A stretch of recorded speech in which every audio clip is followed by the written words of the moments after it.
Yo, Bachi 2007 back at you with another one. And we're going to take a look at another eviction. We got ourselves another strong, independent black woman, and she don't stand. So we're going to see how things go with that. They never need no man, but they also seem to need somebody to help them pay the rent and pay a mortgage. But here's how it works out going it alone. Let's see how it works out in this particular situation. Before we get into that, though, take a moment, if you will, and like me up, like, subscribe, and hit the notification bell to make sure that you can come back for more videos like this up. And we're going to get right to the scheduled program.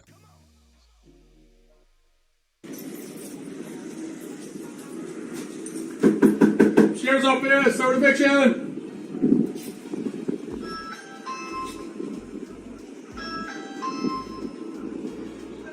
Sheriff's office, here to serve eviction for everybody inside this residence. Okay, we're serving eviction. Open up the door, ma'am. I'm not getting an eviction from nobody. I've been here for 20 years. I'm not evicted. You go through a process. I haven't been through no process. Can't nobody just come up here. My name is Miss Green. Okay, Miss Green, Deputy Second.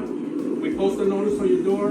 That's not, it said unknown. I'm a known person. I don't know what that means. Miss Green, is anybody else in there with you? My grandson is in here with me. Okay, how's your grandson? He's 19. 19. Why didn't you go to the courthouse when the notice was posted on the door? I'm not an unknown person. I'm Zoanne Green. I've been here for 20 years. They don't have no contracts with me to be doing nothing with anyone. So I don't know why they're here talking about they can evict me and all this stuff.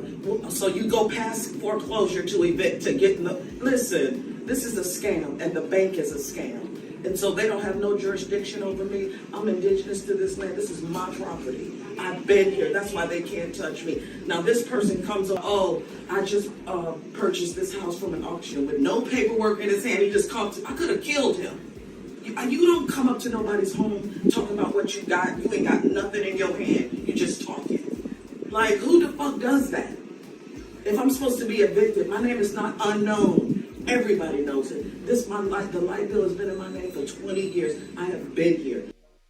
Notice she only said the light bill has been in my name for 20 years.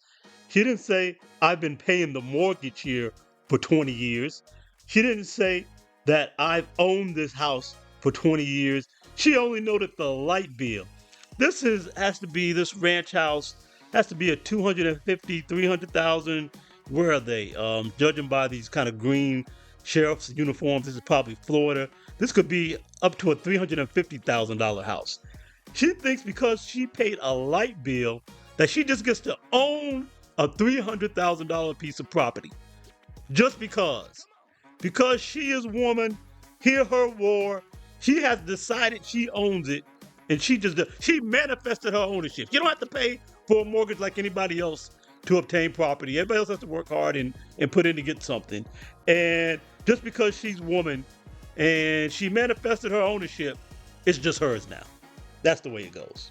Okay. This is my home. Okay, can't nobody buy somebody's home out from under them if they don't have no paperwork or no nothing. Okay, That's not I right. understand, Miss Green. So you can't evict me for nothing. Well, my question to you, Miss Green, why didn't you go to the courthouse? Because the papers say unknown. I'm not an unknown. If you have something, I've been, all my neighbors know me. I'm part of the neighborhood watch. Why is my name not on any paperwork? To explain that to me. I'm not unknown. I'm very known. So I don't know what kind of eviction you're doing, but it's illegal, and you can't evict I'm me. doing a court order, ma'am. Well, I don't know what court order. What name is it under? It's under 3718. That's not a name. That's an address. Let me explain to you, Ms. Green, while I'm here. And the court order was signed by the judge saying to do the eviction. For who? I'm just explaining Okay, to go you. ahead. It's for the property. No, you can't evict. You're Really? telling So me you no, think you you want can me to come read it? here and evict somebody off of a property and you don't even have their name? Okay.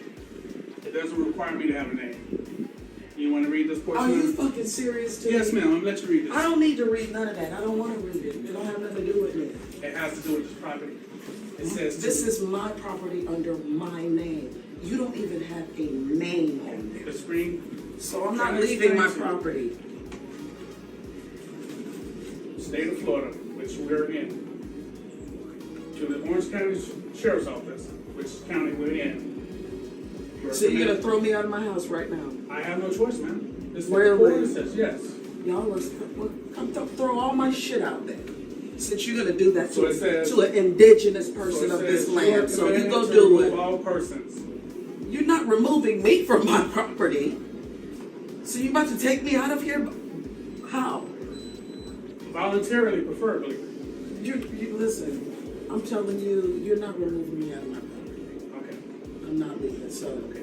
We don't want to take you to jail, Miss Green. really, you. Right. This is pathetic. Y'all are something else, and We God don't will wanna- deal with we don't wanna get to you. that God point. will deal with you. Okay. I'm not leaving my house. This is my property. You walk up here with a guy. What is he I'm doing? walking up Who is there- that I'm white walking up man there coming with up the here trying to court take black people's I'm homes? walking up here. Oh, now the white man's a problem. I thought they loved white men now. I thought white men was it. Better Brad. They love them some zaddy. All right. Cause white men do them better, right? White men take care of the women. They take care of all the women, according to these black chicks.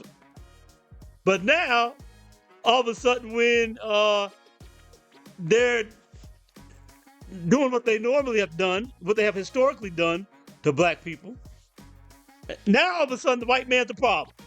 I thought he was better. I thought he was gonna take care of you. Now you got a problem with the white man, and you want to talk to this brother about what he's not gonna do and want to make it a race thing. But brothers ain't no good to begin with. The white man's gonna take care of y'all. That's what y'all been telling us for the last few years. Y'all, you need to divest, and go get with this white man, and maybe then he'll keep you in the house. Then he'll take care of you, because according to y'all, that's the way it works. White men are better. And you see, what you get from these sisters, brothers, is just a bunch of nonsense. They don't need no man, yet they need somebody to help them pay this mortgage. She's talking some nonsense about she's not unknown, and therefore it doesn't apply to her, which is nonsense. Why didn't she go to court?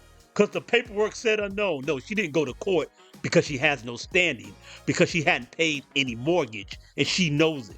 She knows she doesn't have a leg to stand on in court, so there's no purpose in her showing up there. It was a waste of time. That's why she didn't go to court, because she's the fraud and the scammer. Again, we already exposed that. She already exposed herself by talking about a light bill she paid for 20 years, but didn't talk about a mortgage she paid to purchase this property for 20 years.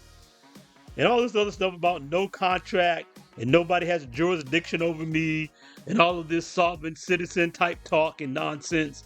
It just doesn't mean anything. She's indigenous to the land. Now, what is she talking about? What tribe are you a part of that makes you indigenous to this land? You talk about one of the people who came before Columbus? Okay, we can talk about that, one of the Africans who came before Columbus. Okay, then name that group that you were a part of that makes you specially indigenous, and you can just do whatever you want. You see, everybody else has to work to get something that they want. And as a man, you know and understand this. Women can try to run this game, and they can shed tears, and they can have all this attitude and certitude, and have somebody feel sorry for them, and, oh, brother, you're going to put a black woman out on the street, and all this, that, and the other. That works for them, but them only. You see, there's no man in this house except their sons, or her grandson in this case.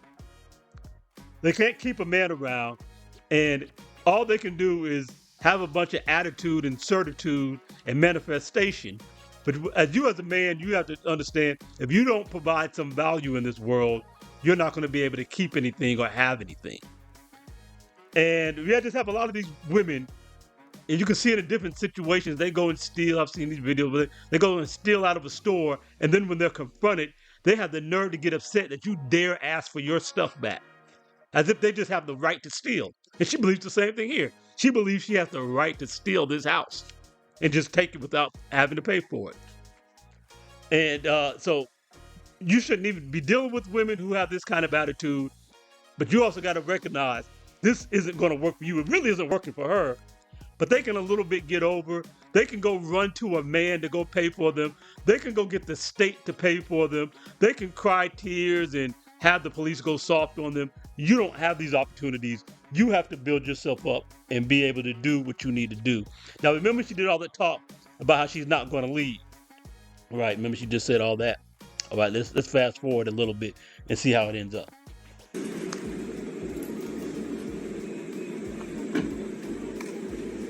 All right, so now look at this. Look at what we got here. So you can see they packing up and leaving. But what does she leave out of the house in? A BMW. So she doesn't believe she needs to provide value. As again, I'm saying to you men, you know you have to provide value. And she puts her value on a depreciating asset, a luxury car, where she could have been spending that same money to pay a mortgage to own something, to own an appreciating value, real estate, real estate. That's real property, as opposed to this fleeting, depreciating property so she can floss and be fly in the street to big up with other women and talk about how they got their own everything and how men can't keep up with them. I got this luxury BMW and you broke ain't got this. But she getting put out because that's where all her money goes. She car poor. That's all they're doing. And that's why you don't have to listen to these women or try to deal with trying to match them or dealing with that whole mentality and that whole set of rhetoric. It's all a bunch of garbage. It's all a facade. She is a fraud. She never had her own everything. I'm sure she was walking around talking about, looking down her nose at men who aren't stealing like she's stealing to try to have something. And then she wants to pretend while all she has is this depreciating asset that she's blowing all her money on. That's why they really need a man in their life directing them on how to invest and how to save for the future and all these sorts of things. So keep that in mind with the women you deal with, and keep that in mind that you have to provide value as a man in order to have something and to put your value into things that mean something, real estate, and not depreciating assets like this foolish woman here. Well, that's all I got for you on this one. You see, she's leaving despite what she was talking. And before you leave, be sure that you like me up, subscribe, hit the notification bell, all that good stuff. Hit the like button. Yobachi 2007. I'm out.